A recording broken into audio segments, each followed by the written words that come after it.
Hello everyone! So I said at the end of the last video I wanted to show you guys something, and this is my update. Anyways, this goes from October 22nd to November 18th. My channel has 55,173 views, average view time, watch hours. But I just want to say, Indonesia at the top now. Saudi Arabia, United States, and the UK have dropped.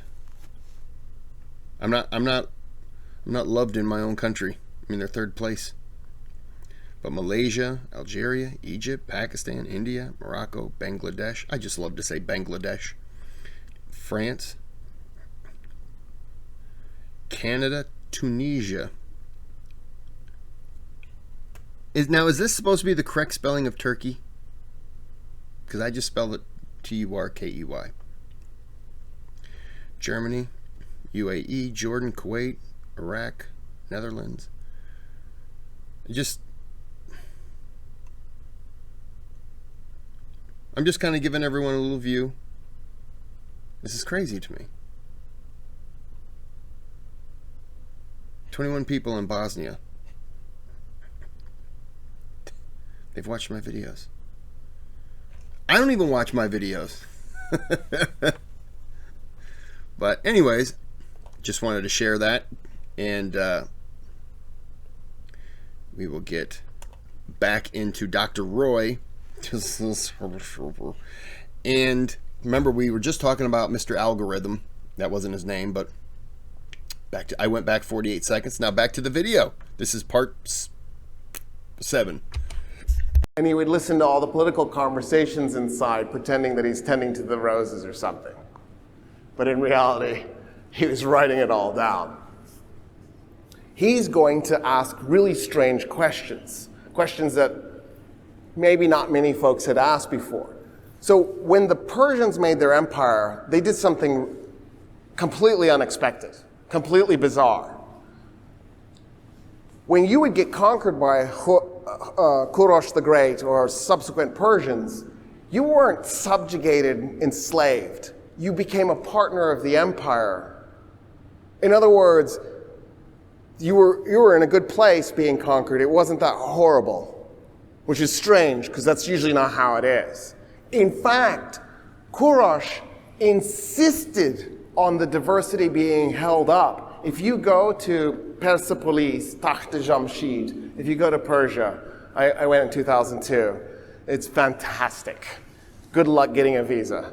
It was a nightmare. I'll never try again. It's not going to happen. I give up. But if I could go again, I would definitely do it. When you get to Takht Jamshid, there's walls that show people in every kind of dress imaginable, because it's a celebration of the nations. The Romans erected a monument to the massacre of the Dacians. I'm pretty sure that in Rome there is the only monument commemorating genocide. It's still there. You can go see it. It's in your art textbook, your art history textbook. They show you the bottom parts. They never show you the top, because the bottom parts of the tower show the Roman army getting together to go, and everybody's excited about that. At the top, it shows the genocide. The Arabs are like the Persians. They didn't reject the different cultures. They didn't reject the different religions. They embraced them and they accepted them. And they said, yeah, cool, keep doing your thing. If you want to convert, do it. In other words, this wasn't a forced empire like so many empires in our history. I was going to say, it's, to me, I understand why they would go in and eliminate, kill off all males. And I'm thinking of Genghis Khan on this, but I can understand why they would do that, so that they could get with the women and have children and kind of spread their genes that way. But I think it's also very cool to not do that, because people, if they know you're coming, they're going to flee. But if you're good to the population and you basically say, look, stay here live your life, do your thing. You can convert if you want to, but you're going to be continuing to pay taxes. It's just the taxes come to us now. You're not uprooting and violently changing lives. You know, the people who fought is one thing, but for the average citizen, they just want to live their life. You know, they're born into a place, and that's kind of where they live. That's what they know. How many people back then, how many people born in Rome moved to England? None. You pretty much stayed where you were because that was what you knew. So if a new group came in and took over and they were just like, cool, keep doing your thing, it's going to you're going to be appreciating the fact that they could have, but they didn't. And you're allowed to go back to life, to go back to your life. So there's some comfort in that. And if that group ever gets, is coming under attack, you might be a little leery of who's attacking them, because you might think, oh my goodness, I've had it good. And if these people who have they conquered my land, but they didn't do anything to me. They allowed me to continue. But I don't trust those people, because if those people win, I could be dead. I really like what I have going on right now. I might help and defend my livelihood. And as I say, it's another way to win the masses. And there are certain things you can do, certain things you should never do. But I think that's a great way to keep people happy and to keep them alive and to make them want you in power over the alternative. Obviously, they would love to go back to what they were originally, sure. But if their life hasn't changed much and there isn't any kind of, coming to their house with knives and saying, give us money now, or we'll kill you. They're not doing that. So your life isn't uprooted. It's the same. And you're going to want to protect that if they get under attack, because with new ownership, if we put this in a job aspect, new ownership could come in and fire everybody. And what I mean is a new military could conquer and kill all the men. So you're going to be more apt to fight for the side that's treating you well over the side that you don't know about. But then again, everyone's different. I apologize for the rant.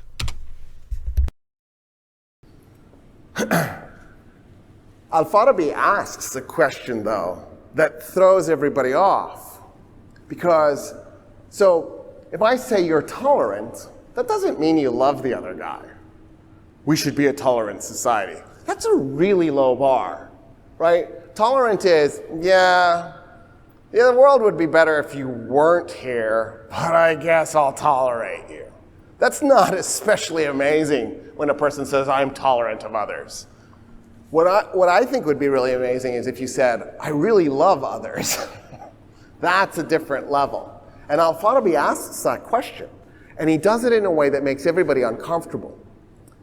So the first two names of God has 99 names, Rahman Rahim, the beneficent and the merciful. And it's pure mercy, it's not human mercy, right? Where you surrender to me and I'm like, I could kill you, but I guess I won't. Not that, it's pure mercy. The 50th name is Al-Haq, which means the truth. Al-Farabi asks the most annoying question ever. If God is beneficent and he's merciful, then why on earth are only 20% of the world's population Christians, Jews, and Muslims? Because in Islam, right, it's built in that Christians, Jews, and Muslims can get to heaven. In fact, they expanded it to include Zoroastrians. What about the other 80%? Did God set them up to fail? It's not their fault that they don't know about the three Abrahamic religions. So is God condemning them to all eternity in hell? This is why he couldn't publish while he was alive. And then he goes, I have no choice but to believe that God gave Hindus Hinduism, and God gave Zoroastrianism, and God gave Buddhism. But if God is Al-Haq, if he's the truth, he can't possibly have lied to them. Therefore, every religion must have access to heaven. Therefore, every religion should get equal respect. In fact, he went one step further and said, when you think about it then, the only way to truly know God would be to know every religion. He starts a whole movement. The Sufis go, oh wow, that's amazing. No bounds on what we can study. We can go learn yoga from India and bring it back. Al-Farabi. So if that's okay. If you're going to study religion, then does that mean you can pick and choose what you like from each religious aspect and combine them and make your own religion? Like, that's what it sounds like. In a way, that's what they did. To appreciate all of them is one thing, but you could almost say, you know, I like wearing a yarmulke with the curls. I like praying to Allah, God, directly. And I really like the cross thing. I'm going to combine all of them. Man, that would be... I don't know, everything I just said, that just sounds completely weird. And I'm gonna have pagan statues that I'm gonna pray to them, and they're gonna pray to the other one. Yeah, that really just kind of threw me off. That doesn't sound right at all. Wasn't just a polymath, he was a genius. And the way I can be certain in that statement was because of the following. So there's another Persian, his name is Ibn Sina. Ibn Sina says to us that I read Aristotle 40 times. Now, he didn't read Aristotle 40 times. We actually don't know how many times he read him. I read Aristotle 40 times was an idiom. It meant I memorized Aristotle word for word. When he said I read Aristotle 40 times, what he meant was, you can tell me the Politics, page 5, 3rd chapter, and he could tell it to you word for word. He had the text memorized in his head. He said, after saying this, I don't know what it says. I'm sure there's some incredible genius here. I can't tap into it. The words don't make sense. The reason the words didn't make sense was they were idiomatic. That is to say, Aristotle taught in idioms. Well, he taught in idioms that by the 1st century AD were now 1,000 years old. And even the Greeks didn't know those idioms. So it wasn't like the Arabs could go to the Greeks and go, dude, what does this idiom mean? Because the language had evolved and those idioms were forgotten. So whether you read it in the original Greek or you read it in Al-Kindi's translation, either way you still didn't know what the idioms meant. Nobody did. Even the Greeks couldn't read Aristotle. And so they're stumped. They don't know what to do. And Ibn Sina goes, I know there's a genius in here. I got to tap into it. How do I tap into it? One day he's in the book section of the bazaar, and he passes by a book. And it says, it's written by Farabi. It says, Al-Farabi's idiomatic translation of Aristotle. Al-Farabi would read an idiom, try to guess what it meant. He'd plug it in, see if it worked. If it didn't work, he'd come back, try a different one. And he kept doing this until he decoded the idioms. And he realized what each idiom meant. And now you could know Aristotle and what he was saying. Ibn Sina reads this, figures out what the idioms are. He already has the text memorized. Ibn Sina suddenly, instantly knows Aristotle. And he goes nuts. What he realizes is that Aristotle is on to something about the nature of the universe. So, Aristotle says, so I guess I have to tell you what Plato says. Plato says that there's three realities. There's the reality we experience. So this floor, that wall, the chair, my suit, me. But that's not the real real. The realer real is what's in my head. So my imagination of a chair is realer than an actual chair. My understanding of the wall is better than the actual wall. And he goes, but that's not the real real either. Reality exists in a plane of existence that he calls the forms, or the idios. And so what happens is, if I'm going to make a chair, my mind reaches up into the idios, grabs the true chair, brings it into my head, but it's a copy. Copy is never as good as the original. And then my hands take the copy in my head and make a physical copy. So the chair, that chair, is a copy of the real thing. Aristotle reads this and goes, oh my God, what a bunch of nonsense. Yeah, I am lost. I agree with Aristotle on this one. I am completely confused.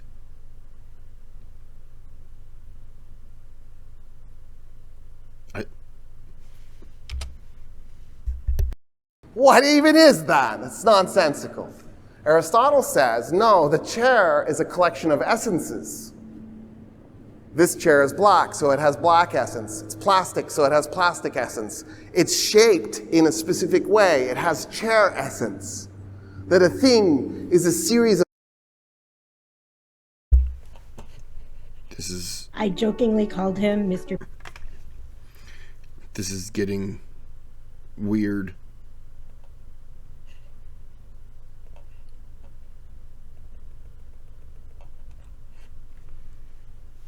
Confusing as well. That a thing is a series of essences. Ibn Sina goes, those essences are actually information. For example, there might be a scratch on that chair. And then the shape of the chair itself is information. And the molecular construction, he didn't have the concept of molecules, but they did have the concept of atoms. The construction, the material in there, that's also information. But he takes it one step further. He goes, so when that chair was originally made, it was not perfect, but it was close to perfect because it probably didn't have any scratches on it. It didn't have any damage. It didn't have any wear and tear on it. But then, as time goes by, more information is added to the chair because it gets bumped and it gets scratched. In other words, there's a relationship between information and time. Take me, for example. When I was born, I was a lot easier to describe, in part because I was a lot smaller. But also I had fewer scars, and there was a lot less information in my head. So the description of me was really easy. But as time goes forward, the description of me becomes more and more complicated. Until finally, I die, and my cells break apart and decay back into the earth. The description of me becomes extraordinarily complicated at that point. In other words, as time goes by, the universe increases the amount of information. And then he goes, oh, wow. What if we ran the clock backwards? So instead of us thinking about the future where there's more information, if we go back, there's less and less information. And he goes, okay, so at some point, we reach a moment where there's the minimum amount of information necessary for the universe itself to unravel from that moment. He calls that point in time and that information packet necessary being. In other words, 1,000 years ago, Ibn Sina described Big Bang and singularities and entropy. Also, that was not a major achievement for him. His real achievement was he's the guy who invented modern medicine. So if you look...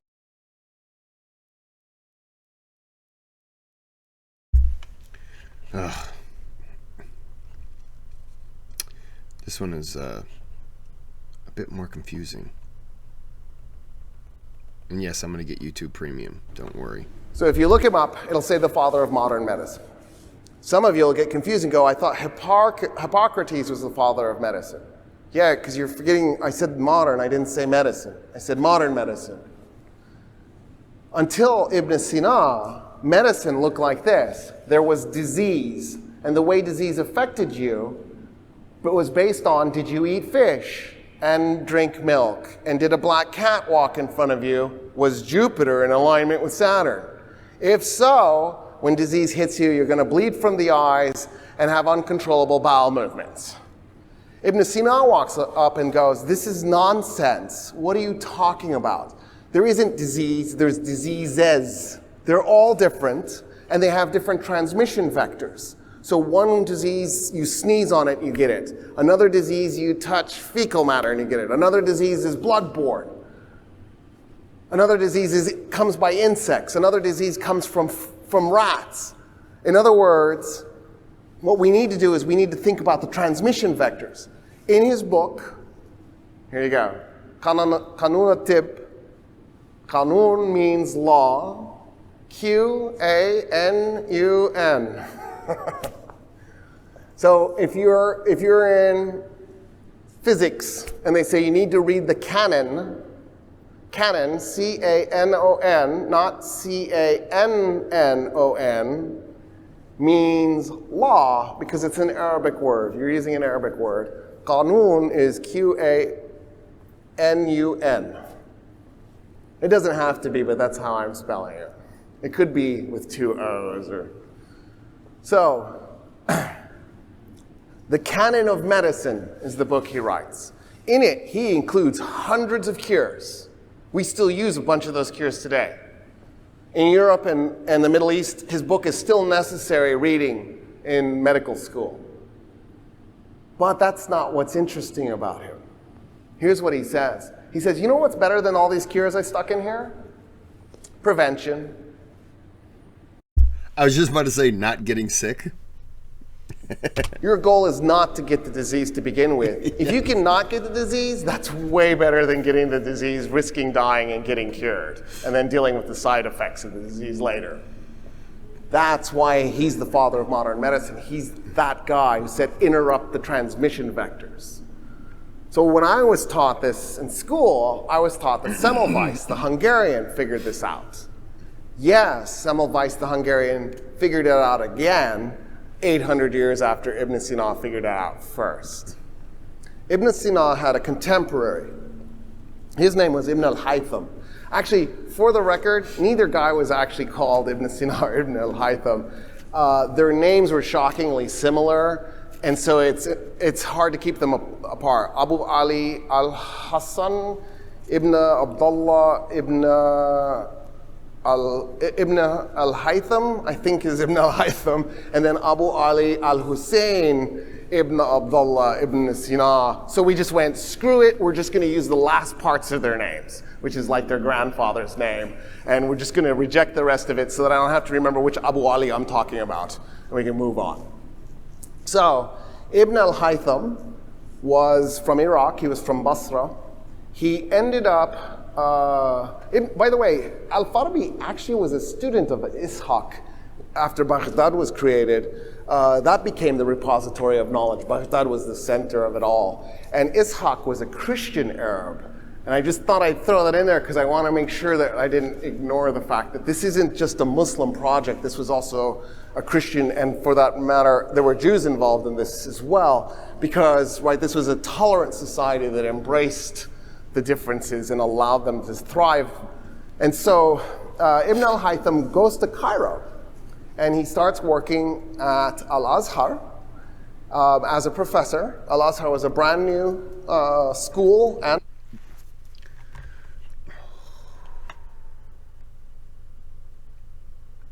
nobody cares about your video. I'll play soon.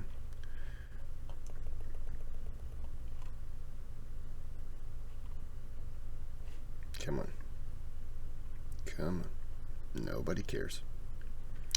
Nobody cares.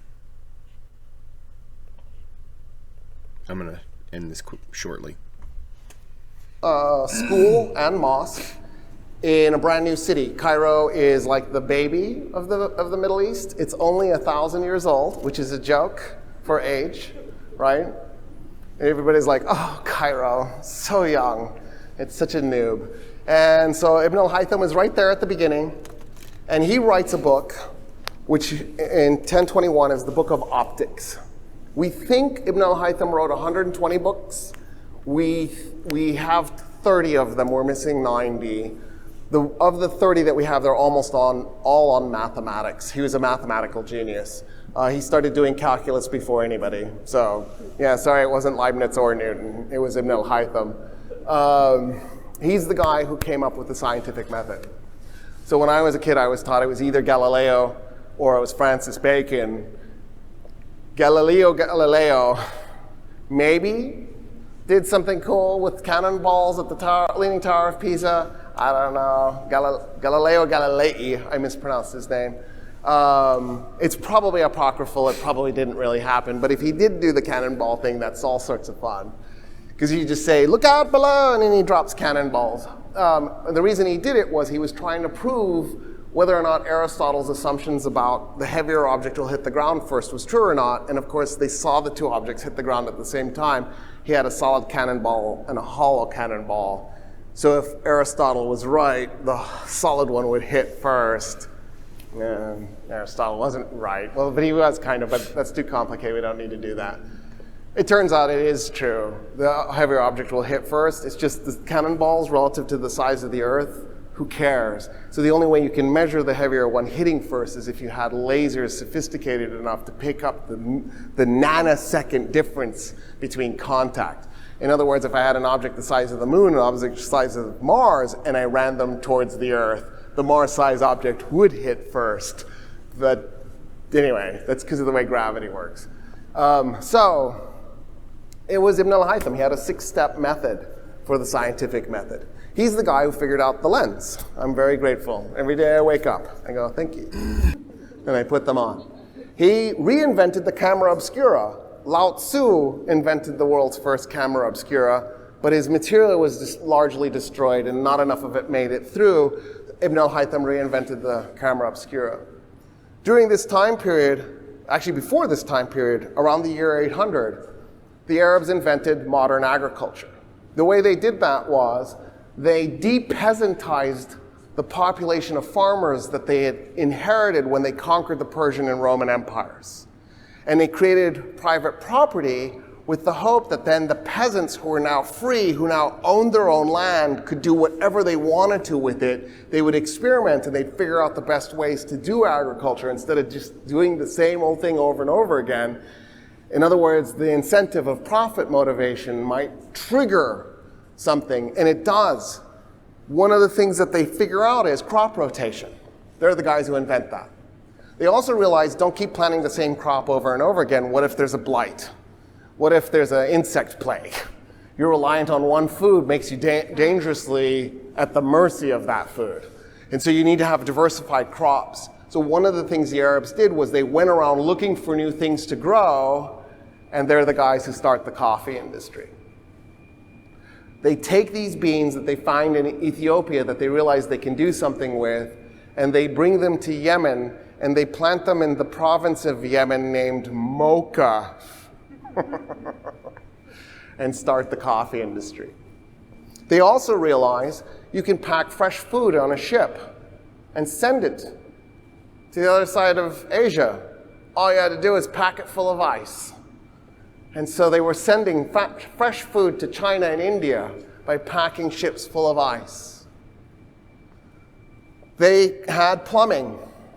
And by plumbing, I mean fresh water was pumped in, sewage water was pumped out. They invented water wheels to make the pumping work. So you could just use the power of a river to run your pump. They lit up their streets at night. So in other words, if you walk down the streets of Baghdad 1,000 years ago, as you're walking down that street at night, there were oil lamps. In other words, if I took a satellite and I put it in orbit around the Earth 1,000 years ago and I stuck it so it was always at night, So I'd see the whole planet at night and photographed it. The whole planet's pitch dark, except for everything from Iraq to Pakistan. The night the cities twinkled like they do now.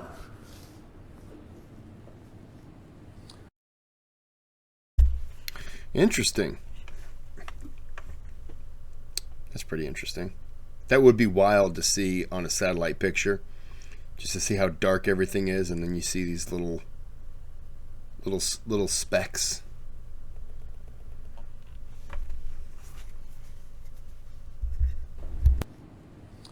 Ibn al-Haytham speculated that all objects in the universe exerted gravity. I don't know how you observe that.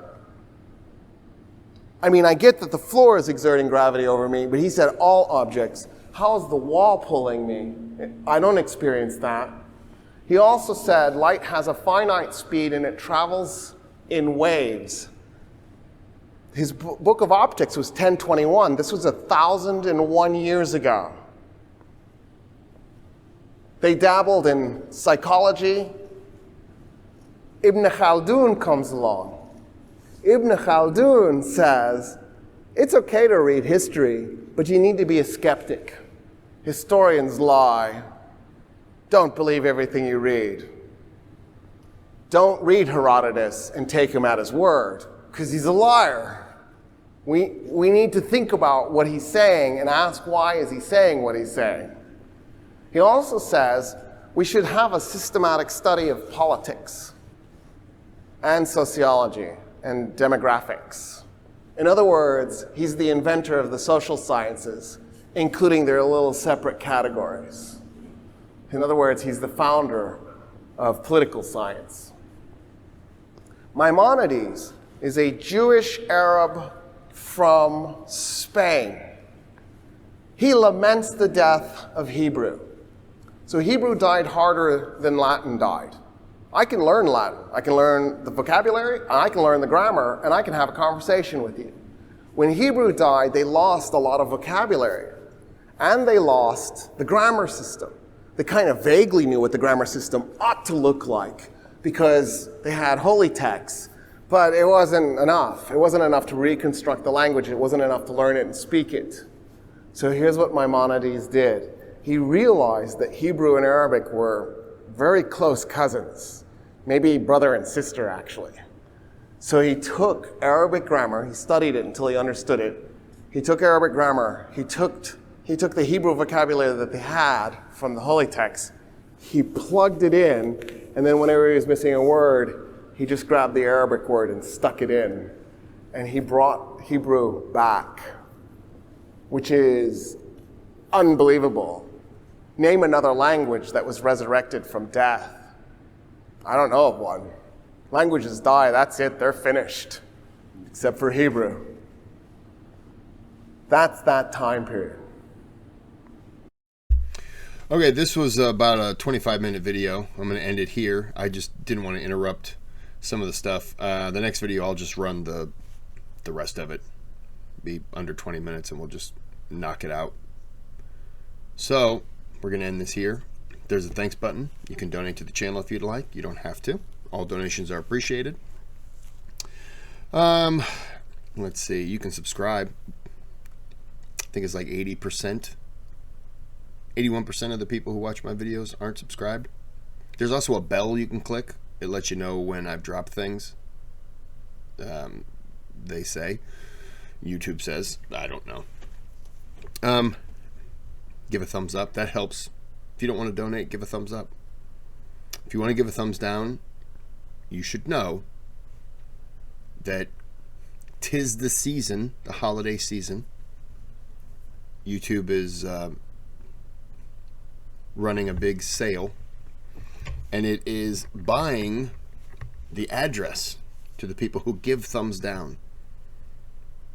And what you do with that information, they say, is strictly up to you. So, if you want to give a thumbs down, I will be purchasing your information. And YouTube will be sending you, it's kind of like a hot air balloon. and it just kind of slowly lands on your roof, and it is loaded with so much dynamite. Your house goes kablooey. And you don't want that. I kind of do. But you don't want that. So until next time, just have a good day, have a good night.